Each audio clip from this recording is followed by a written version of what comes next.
Hallstatt is a small town in the district of Gmunden, in the Austrian state of Upper Austria. Situated between the southwestern shore of Hallstätter See and the steep slopes of the Dachstein massif, the town lies in the Salzkammergut region, on the national road linking Salzburg and Graz. Hallstatt is known for its production of salt, dating back to prehistoric times, and gave its name to the Hallstatt culture, the archaeological culture linked to Proto-Celtic and early Celtic people of the early Iron Age in Europe, circa 800 to 450 BC. Hallstatt is at the core of the Salzkammergut cultural landscape, declared as one of the World Heritage Sites in Austria by UNESCO in 1997. It is an area of over-tourism. In 1846, Johann Georg Ramsauer, 1795 to 1874, discovered a large prehistoric cemetery at the Salzburg mines near Hallstatt, which he excavated during the second half of the 19th century. Eventually, the excavation would yield 1,045 burials, although no settlement has yet been found. This may be covered by the later village, which has long occupied the entire narrow strip between the steep hillsides and the lake. Some 1,300 burials have been found, including around 2,000 individuals, with women and children but few infants. Nor is there a princely burial, as often found near large settlements. Instead, there are a large number of burials varying considerably in the number and richness of the grave goods, but with a high proportion containing goods suggesting a life well above subsistence level. The community at Hallstatt exploited the salt mines in the area, which had been worked from time to time since the Neolithic period, from the 8th to 5th centuries BC. The style and decoration of the grave goods found in the cemetery are very distinctive, and artifacts made in this style are widespread in Europe.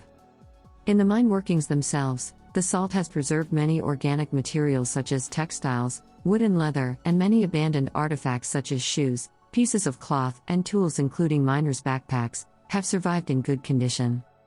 Finds at Hallstatt extend from about 1200 BC until around 500 BC, and are divided by archaeologists into 4 phases. Hallstatt AB are part of the Bronze Age Urnfield culture. Phase A saw Villanovan influence. In this period, people were cremated and buried in simple graves. In Phase B, tumulus, barrow or kurgan, burial becomes common, and cremation predominates. Little is known about this period, in which the typical Celtic elements have not yet distinguished themselves from the earlier Villanova culture. The Hallstatt period proper is restricted to Hock and Had, 8th to 5th centuries BC, corresponding to the early European Iron Age. Hallstatt lies in the area where the western and eastern zones of the Hallstatt culture meet, which is reflected in the finds from there. Hallstatt D is succeeded by the La 10 culture.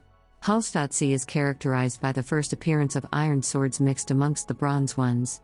Inhumation and cremation co-occur. For the final phase, Hallstatt D, daggers, almost to the exclusion of swords, are found in western zone graves ranging from circa 600 to 500 BC. There are also differences in the pottery and brooches. Burials were mostly inhumations. Hallstatt D has been further divided into the subphases D1 D3, relating only to the western zone, and mainly based on the form of brooches. Major activity at the site appears to have finished about 500 BC, for reasons that are unclear. Many Hallstatt graves were robbed, probably at this time. There was widespread disruption throughout the western Hallstatt zone, and the salt workings had by then become very deep. By then the focus of salt mining had shifted to the nearby Hallen salt mine, with graves at Dornberg nearby where there are significant finds from the late Hallstatt and early La 10 periods. Much of the material from early excavations was dispersed, and is now found in many collections, especially German and Austrian museums, but the Hallstatt Museum in the town has the largest collection. There are no recorded notable events that took place in Hallstatt during Roman rule or the early Middle Ages. In 1311, the Hallstatt citizens were vested with market rights by Queen Dowager Elizabeth, a sign that it had not lost its economic value.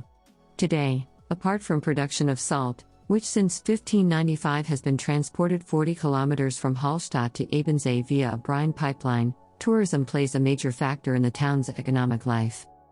Tourists are told that Hallstatt is the site of the world's oldest pipeline, which was constructed 400 years ago from 13,000 hollowed-out trees.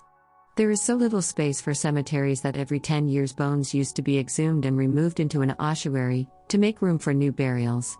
A collection of elaborately decorated skulls with the deceased's name, profession, date of death inscribed on them is on display at the local chapel. Until the late 19th century, it was only possible to reach Hallstatt by boat or via narrow trails. The land between the lake and mountains was sparse, and the town itself exhausted every free patch of it. Access between houses on the river bank was by boat or over the upper path, a small corridor passing through attics. The first road to Hallstatt was only built in 1890, along the west shore, partially by rock blasting.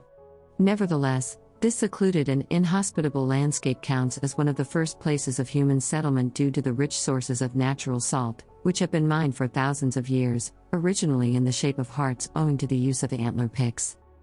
Some of Hallstatt's oldest archaeological finds, such as a shoe last Celt, date back to around 5500 BC. In 1846, Johann Georg Ramsauer discovered a large prehistoric cemetery near the current location of Hallstatt. Ramsauer's work at the Hallstatt cemeteries continued until 1863, unearthing more than 1,000 burials. It is to his credit and to the enormous benefit of archaeology that he proceeded to excavate each one with the same slow, methodical care as the first. His methods included measuring and drawing each find. In an age before color photography, he produced very detailed watercolors of each assemblage before it was removed from the ground. In the history of archaeology, Ramsauer's work at Hallstatt helped to usher in a new, more systematic way of doing archaeology. In addition, one of the first blacksmith sites was excavated there. Active trade, and thus wealth, allowed for the development of a highly developed culture, which, after findings in the Salzburg octal, was named the Hallstatt culture. This lasted from approximately 800 to 500 BC. The problems and opportunities of greatly increased tourism in Hallstatt were covered by the Washington Post in August 2019. Hallstatt's tourism began in the 19th century but greatly increased after it was named a UNESCO World Heritage Site in 1997. It became popular among Asian tourists in 2006 when it was featured on a South Korean television show. Social media images of it, captioned the most Instagrammable town in the world, went viral in Southeast Asia. A replica was planned and then built in China in 2011 in Huizhou, Guangdong Province, Hallstatt's twin town. In 2013 it was rumored in China to be the model for the movie Frozen's Arendelle village. By 2017 local churches were employing bouncers to prevent services being disrupted by tourists. In 2011 tourism estimates were just over 100 per day. In 2020 the town had a population of 780, and estimates of 10,000 to nearly 30,000 tourists per day, primarily via bus tours which bring tourists briefly into the town for photo opportunities, then quickly move on. Hallstatt's economy depends on tourism, but according to locals the day visitors drive away tourists who would stay longer. Hallstatt became the prime example of over-tourism in Austria and led to controversies around limiting the number of tourists. The Austrian public broadcasting organization made multiple documentaries about the situation. The town in 2020 was focusing on quality tourism. From fall 2020 there will be assigned time slots for tour buses to cope with the problem. The arrivals will be limited to 54 per day, which is about half of the current number. Buses with an overnight booking in the town will receive preference.